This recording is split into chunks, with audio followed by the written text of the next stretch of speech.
Quisera eu fosse, que eu tivesse essa importância e não vem de agora, né? Que a gente já está falando que isso vem escalando de alguma forma.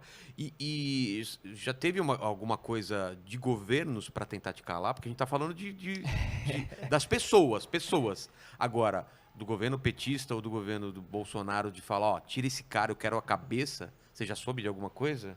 A Assim, gente sabe de muita coisa de nos conversas, bastidores, né? né? A gente sabe de muita coisa. Mas tem coisas que elas ficam nos bastidores, né?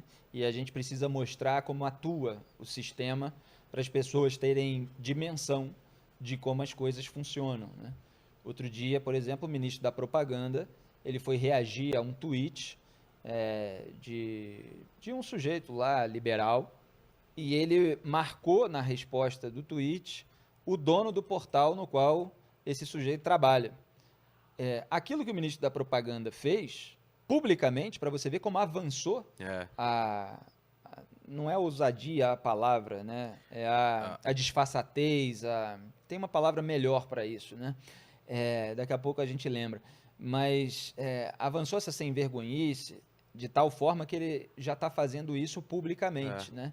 E a tradição no Brasil, a gente que é do mercado da comunicação sabe, é aquela ligaçãozinha para o patrão, né? É aquela ligação para o patrão, que aí você tem veículo de comunicação que tem concessão pública, né? Então pode se sentir ameaçado pelo governo, que pode tirar, isso é um problema nacional.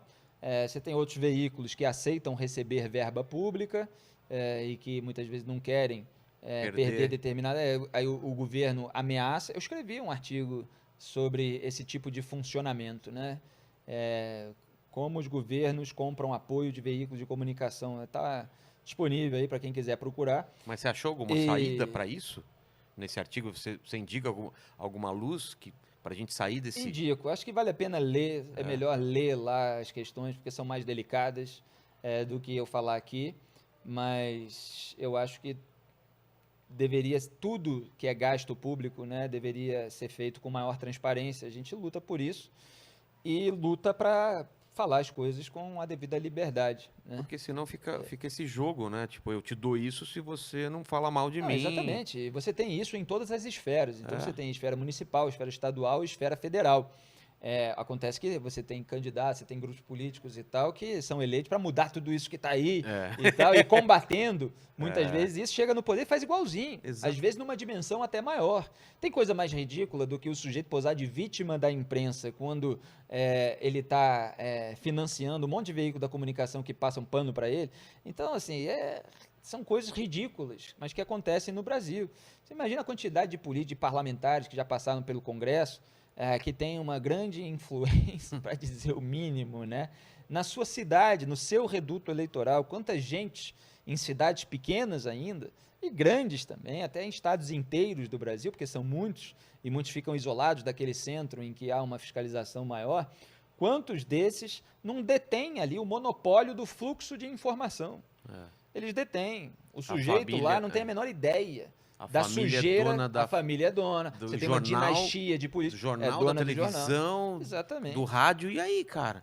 E a população não sabe. Não sabe. Você não sabe que ele é dono, não sabe que está recebendo. Não sabe. São essas Mas coisas. eu olhando para trás, quando a gente só tinha mesmo, era o Jornal Nacional para se informar, a Folha de São Paulo, os jornais. Deveria ser melhor hoje em dia que a gente tenha a liberdade de escolher aonde se formar.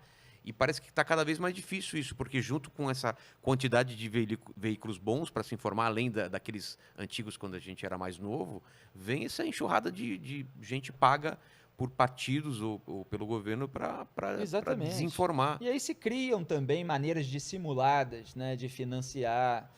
Você tem muitas dessas maneiras hoje em dia sendo aplicadas. É como os cargos, por exemplo, em gabinetes de aliado, mas a pessoa não está lá fazendo trabalho de gabinete, a pessoa está lá fazendo militância virtual, está lá com um blog, entende? Com um portal, só que ela está recebendo para fazer aquele trabalho a remuneração de um assessor legislativo. Ela deveria estar ajudando ali um deputado estadual, um deputado federal a fazer o seu trabalho legislativo, propor lei ali para o país, essas propostas, e não é isso que elas estão fazendo.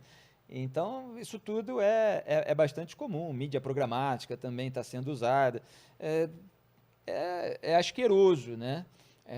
há aí, em todo esse meio, são muitas nuances, são muitos elementos, coisas que poderiam ser conciliáveis e tal, e o que é mais imoral, né, são os empresários que fazem aquilo que o governo quer integralmente, né, com um ou outro disfarce, só para receber verba, né, só para receber dinheiro.